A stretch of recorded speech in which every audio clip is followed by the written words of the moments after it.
오늘은 죄를 사하여 주시는 권세 마가복음 2장을 계속 이어서 같이 묵상해 보고자 합니다. 요즘 우리나라도 발전을 하니까 누가 통역해 주고 있나요? 통역해 주고 있어요? 다 말하지? 너 한국말 어떻게 알아듣지? 제철 씨가 좀 해줘요. 우리 제철 씨가 통역을 해주도록 하겠습니다. 한국말을 배우는 것도 중요하지만 예배는 또 서비스가 돼야 되니까. 자, 한국에서 우리나라도 이제 잘 살게 되면서 사람들이 요즘 무척 관심을 가지는 것 중에 하나가 자존감이라고 하는 문제에 관심을 많이 가지게 됐어요. 예전에는 자존감, 그게 필요해요.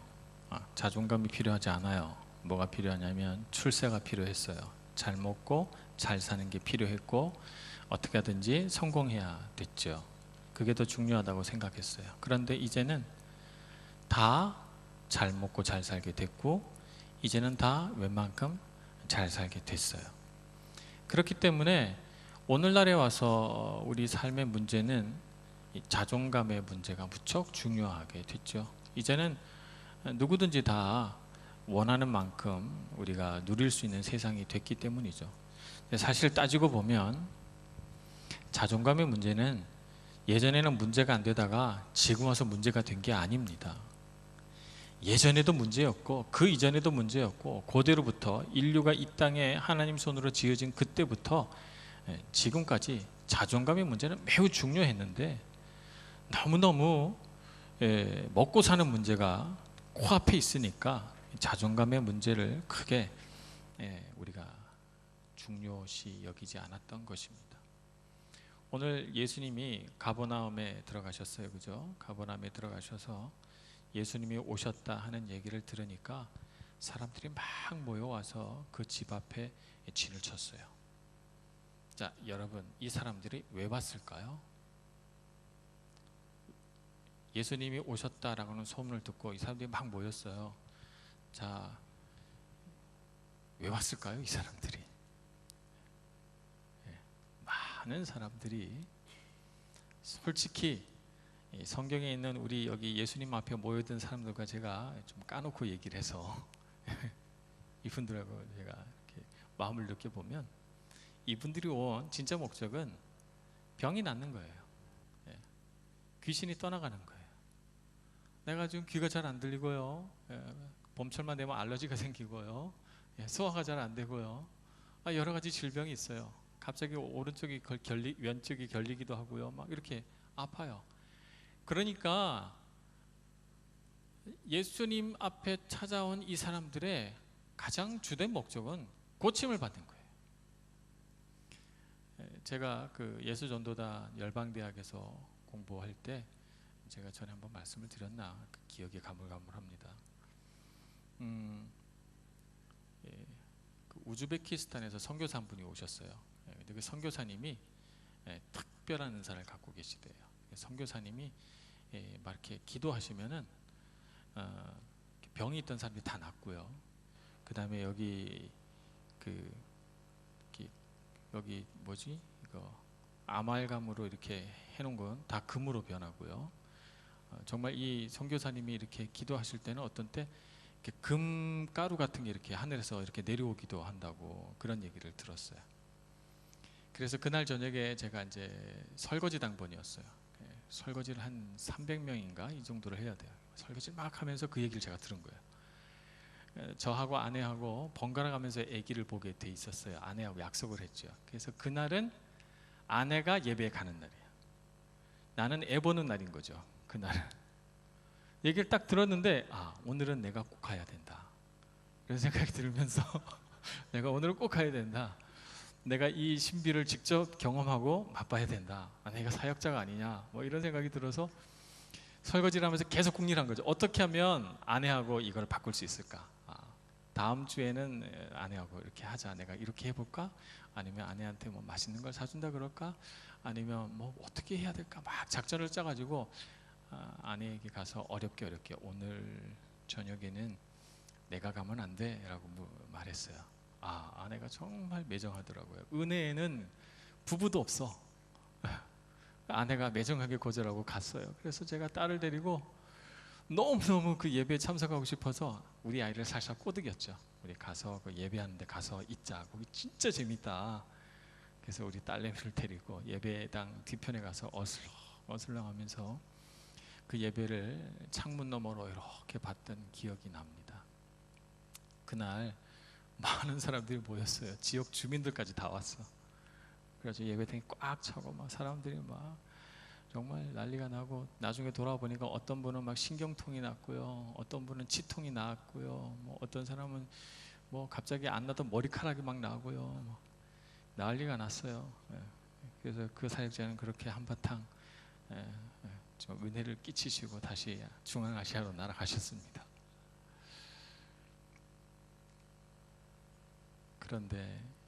그런데 왜 갔느냐, 우리의 마음이 뭐냐라고 하는 거죠. 우리의 마음이 뭐냐. 정말 누가 병 고쳐준다고 하고 귀신 떠나가게 한다 하고 그러면 우리 몸에 직접적으로 나타나고 정말 우리에게 금방 눈으로 뭔가가 나타나면 우리는 앞다퉈서 갑니다. 그러면 예수님이 이 사람들이 어떻게 모였는지 알잖아요. 그죠? 병 고쳐 달라는 거예요. 아픈데 낫게 해달라는 거예요. 그 다음에 뭐 귀신 들린 사람은 정신병이나 귀신 들린 것도 떠나가게 해달라는 거예요. 그러면 예수님은 이 사람들이 쫙 장사진을 치고 정말 사람이 문으로 들어올 수 없을 정도로 사람들이 모여 앉았다면, 그러면 그 마음을 예수님이 모르지 않았을 텐데, 그러면 자 여러분 번호표를 한 장씩 나눠줄 테니까 이제부터 번호표를 가지고 띵동 하거든 들어오셔서 고침을 받으시기 바랍니다. 뭐 이렇게 하면 되잖아요.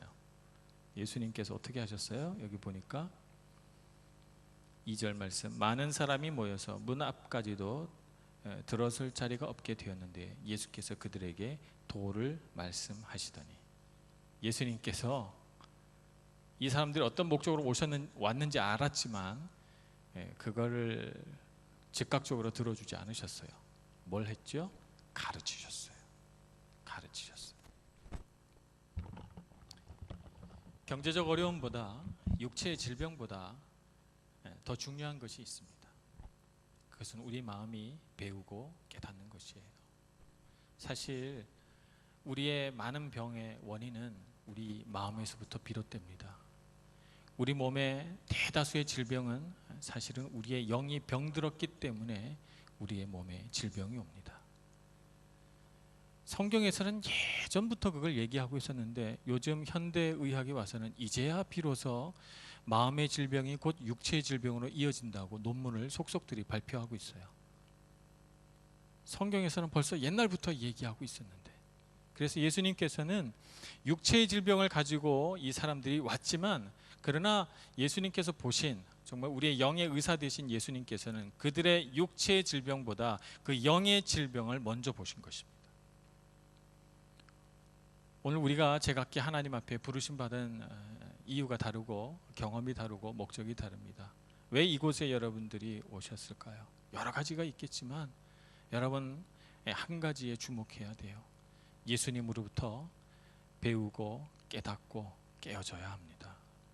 그것이 되면 우리 몸의 질병이 떠나갈 것이고 우리 인생이 달라질 것이고 우리의 인생이 새로운 차원으로 점프하게 될 것입니다.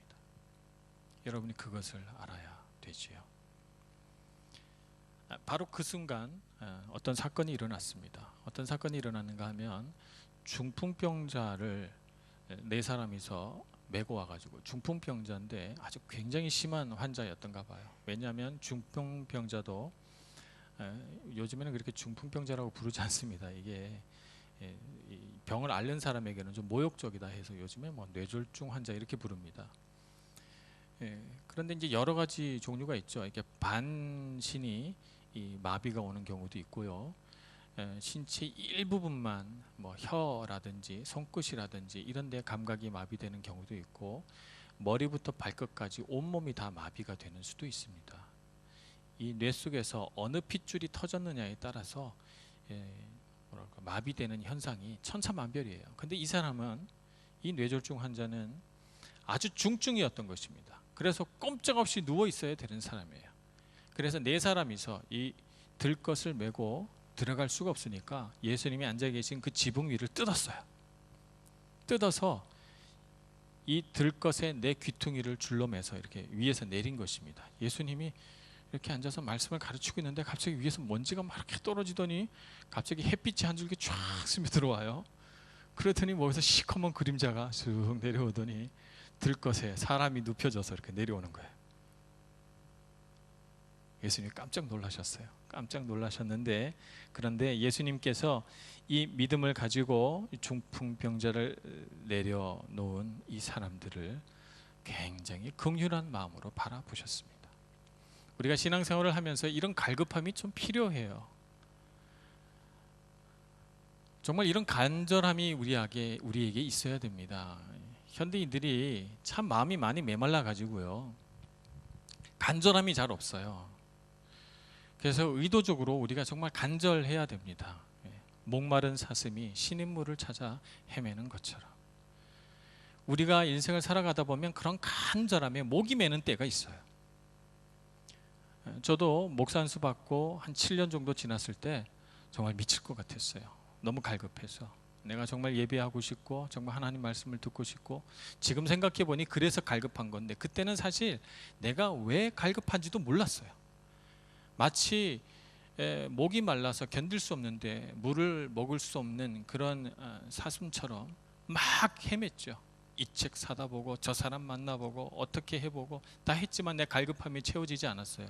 내 갈급함을 채워줄 수 있는 분은 오직 주님밖에 없었기 때문에, 내가 주님 앞에 예배하는 것 외에 다른 방법이 없었기 때문에 내가 너무 갈급했던 것이죠. 어떤 신학자는, 어떤 목사님은 미국의 목사님인데 오랫동안 교회 안에서 사역을 하고 또 뭐 부부 사역도 하시고 뭐 그랬어요. 너무 바빠서 내가 좀 쉬어야 되겠다 이렇게 생각을 교회에다가 한 달 동안 휴가를 냈답니다. 한 달 동안 휴가를 내고 미국의 어떤 공원에 깊은 곳에 갔어요. 산장에 아무도 없이 자기 혼자 이렇게 앉아 있는데 그 산장 앞으로 시냇물이 이렇게 흐르고 있는데 갑자기 막 참을 수 없는 그 어떤 외로움, 참을 수 없는 어떤 슬픔, 이런 것들이 막 밀려와서 막 이게 눈물이 나더라는 거예요. 그래서 그 앞에 앉아서 시냇물을 이렇게 바라보면서 자기가 하는 모든 일이 의미가 없고 자기가 했던 모든 사역이 다 보잘것없이 보여서 하염없이 그 시냇물을 바라보면서 울고 있었는데, 그 건너편에서 사슴 한 마리가 이렇게 내려와서 물을 마시고 있는 거예요. 조심스럽게 주위를 살펴보면서 물을 정말 달게 꿀꺽꿀꺽 마시는 모습을 보면서 깨달았어요. 저 사슴이 나구나, 그걸 깨달았죠. 그래서 내가 이렇게 목마르구나 하는 생각을 했다 그럽니다. 여러분 어때요? 우리가 살아가는 이 세상 정말 메마르지요? 목이 타지요? 갈급하지요? 하나님을 찾아야 합니다. 그런 갈급함이 있어야 됩니다. 여러분, 하나님 앞에 찬양하고 하나님 앞에 목 놓아 기도할 수 있다는 건 정말 큰 축복입니다. 정말 엄청난 특권입니다. 이 메마른 광야 같은 세상 속에서 여러분이 찬양하지 못하면, 하나님 앞에 예배하지 못하면 여러분은 죽은 목숨이에요. 그러니까 이 메마른 곳에서 여러분의 갈급함, 여러분의 마음이 텁텁하고 정말 메마르고 속상하고 갈급하다면 여러분에게는 예배가 필요한 것입니다. 예배를 사모하시기 바랍니다. 어떤 대가 지불을 하더라도 여러분은 예배하셔야 돼요. 이런 갈급함을 예수님이 보셨어요. 이 뇌졸중 환자를 매달아 내린 사람들 마음속에 있는 갈급함을 보신 것이죠. 그래서 그 갈급함을 긍휼히 여기시고 축복하셔서 말씀하십니다. 내 죄가 사하여졌다, 이렇게 말합니다. 그래서 이제 이 말씀을 들었던 유대인들과 오늘 이 말씀을 읽는 우리조차도 어리둥절해지게 됩니다. 아니 이 사람을 매달아 내린 이 네 명의 사람 친구들과 이 뇌졸중 환자에게 있어서 정말 지금 현재 시급하게 해결해야 하는 문제가 뭡니까? 병을 고치는 거예요. 그거 해달라고 지금 온 거 아니에요, 그죠? 그런데 예수님께서 뭐라고 대답하셨는가 하면 작은 자야 내 죄 사함을 받았느니라 이렇게 말합니다. 예수님께서 그 사람을 보셨을 거 아니에요, 그죠? 얼마나 상태가 심한가. 그래서 우리는 어리둥절하고 지금 여기 등장하는 한 유대인은 아니 저 사람이 누구길래 하나님 한 분밖에 사용할 수 없는 죄사함의 권세를 사용하는가 그러면서 신성모독이다 그러면서 옷을 막 이렇게 찢으려고 합니다. 부끄러워하고 괴로워하지요. 근데 예수님에게 이 죄사하는 권세가 있다는 것입니다. 그런데 단순히 예수님이 야 너희들 잘 몰랐지 내가 죄사함의 권세가 있는 거 내가 보여줄게. 예수님께서는 그런 마음으로 지금 말씀하신 거예요.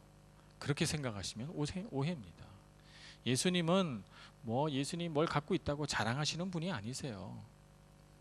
그러면 왜 죄사함의 권세가 있다고 말하면서 그걸 보여주려고 이렇게 하시는 것일까요? 예수님이 보신 건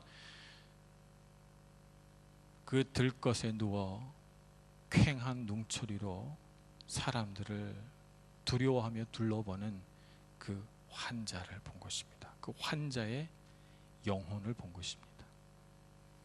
지금 이 사람에게 있어서 시급한 것은 육신의 고침이 아닌 거예요. 이 환자에게 있어서 가장 깊이 병든 부분은 그 영혼의 병듦이기 때문입니다. 여러분 이 세상을 살아가면서 많은 사람들이 죄의식을 갖고 살아가요. 여러분 죄의식과 죄책감은 구분해야 됩니다. 이 죄책감은요 내가 어떤 일을 잘못했을 때 그 잘못한 것에 대해서 내가 잘못했다 느끼는 것을 이걸 죄책감이라고 합니다. 이 죄책감은 건강한 거예요. 죄책감이 없으면 이 사람은 흉악범이 될 가능성이 높습니다. 왜냐하면 뭘 잘못해도 느끼질 못하니까.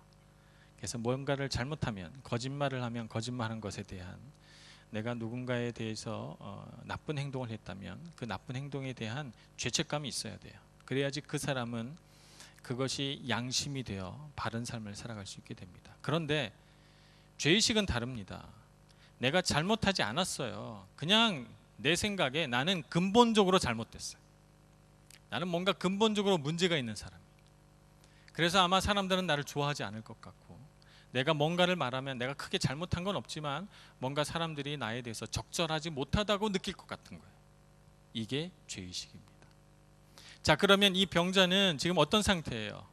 육신의 병을 얻었습니다. 언제 뇌졸중으로 들어 누웠는지는 모르지만 오랫동안 침대에 누워서 다른 사람들의 보살핌을 받고 그것이 10년이 됐는지 20년이 됐는지 알 수 없으나 많은 사람들에게 짐이 되고 또 사람들에게 늘 이 사람 때문에 정말 힘들다라고 하는 푸념과 핀잔을 들었을 것입니다.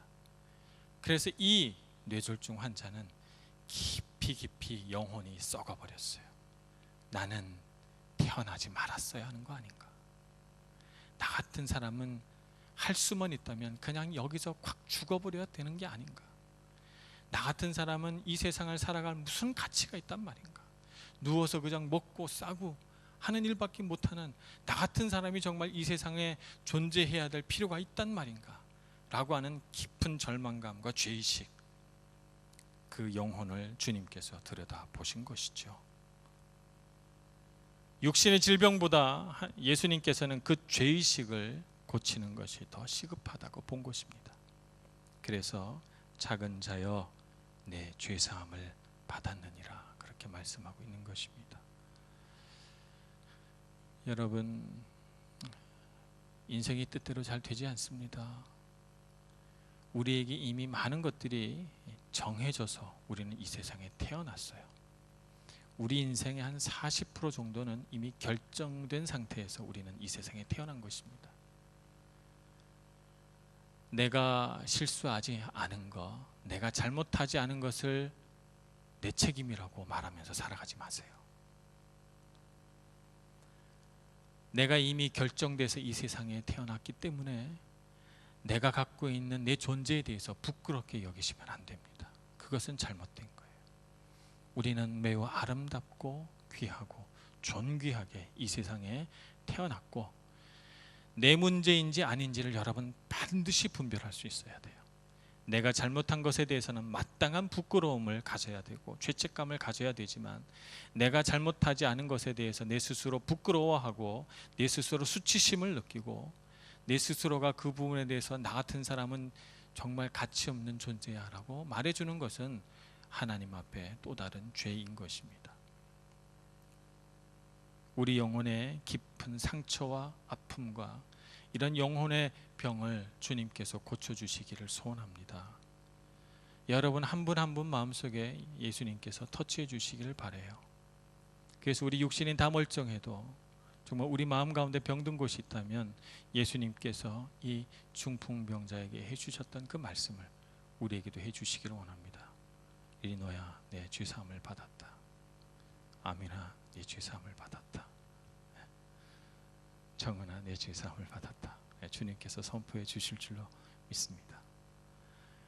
그렇게 우리 마음을 주님 앞에서 바르게 세워야 돼요. 우리는 주님 앞에서 새로 태어난 사람입니다. 그래서 죄의식을 벗어버려야 되는 것이죠. 죄의식을 벗어버리고 나면 정말 우리에게 새로운 세상이 열리고 세상은 정말 살만하다고 느낄 수 있게 됩니다.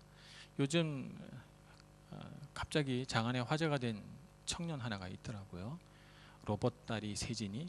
그래서 동영상에 여러 군데서 이렇게 뜨는 것을 봤습니다. 이 아이는 태어날 때부터 두 다리가 없이 태어났죠. 그래서 한쪽 다리는 완전히 이 허벅지 정도까지 다리가 없고요, 한쪽은 무릎 위 정도까지 다리가 없는 상태로 태어났고, 아마 오른손인 것 같은데 오른손은 손가락이 이렇게 두 개밖에 없어요. 이 손가락이 이렇게 생겼어요. 자, 이 아이는 부모에 의해서 버려졌습니다. 그래서 입양기관에 있을 때 세진이의 엄마 아빠가 와서 그 어린 세진이의 눈망울을 보고 이 아이는 하나님이 내게 주신 아이다 이렇게 생각을 하고 이 아이들을 가슴으로 자기 자녀를 삼습니다. 입양이 돼서 오죠. 그래서 이 엄마가 어떻게 하는가 하면 너는 걸을 수 있어. 반드시 걸어야 돼 라고 해서 어렸을 때부터 수없이 넘어지게 했답니다. 너가 정말 배워야 하는 것은 일어나는 게 아니고 넘어지는 법을 배워야 해. 그래서 넘어져서 아무리 넘어져도 다시 일어나는 법을 너는 배워야 한다고 해서 일어나면 넘어뜨리고 일어나면 넘어뜨리고 계속해서 넘어져도 다시 일어나야 하고 일어날 수 있다는 걸 이 세진이에게 가르쳐 줬답니다. 지금 그 아이는 17살인가 18살인가 그런데 장애인 국가대표 수영 선수예요. 우리나라 최고 기록을 몇 번이나 깼다고 합니다. 그 아이가 직접 나와서 자기의 삶을 이야기하는 걸 들었습니다. 비록 육신은 온전하지 못하지만 그래서 지금도 두 다리는 보조기구로 로봇다리라고 불리는 쇳덩어리로 걸어 다니고 있지만 이 아이는 자신을 창조하신 하나님을 훌륭하게 증거하고 영광 돌리고 있는 셈이죠. 우리는 그보다 더 아름다운 육신과 건강한 몸을 갖고 있어요. 그런데 왜 우리는 죄의식에 눌려 살아가야 됩니까? 여러분, 죄의식에서 해방되십시오. 죄사함을 받았느니라 라고 하는 주님의 음성을 들으시기를 바랍니다. 여러분들이 하지 않은 잘못에 대해서 죄책감을 느끼면 안 됩니다. 자유하시고 건강하시고 죄에서부터 풀려나 기쁘고 행복한 삶을 살아가시는 여러분들이 되시길 축복합니다. 그래서 그 자리에서 벌떡 일어나 그 자리를 들고 걸어갔던 이 중풍병 환자처럼 오늘 우리도 이 세상에서 정말 두 다리로 굳세게 서서 하나님께서 기뻐하시고 자랑할 만한 귀한 사람으로 살아갈 수 있기를 간절히 축원합니다. 기도하겠습니다. 은혜로우신 아버지 하나님, 하나님의 크신 사랑을 감사합니다. 우리를 이 세상 가운데 아름답게 지으시고 또 하나님을 알 수 있는 은혜의 통로를 열어주시고 주님 앞에 예배할 수 있는 특권 주심을 감사합니다.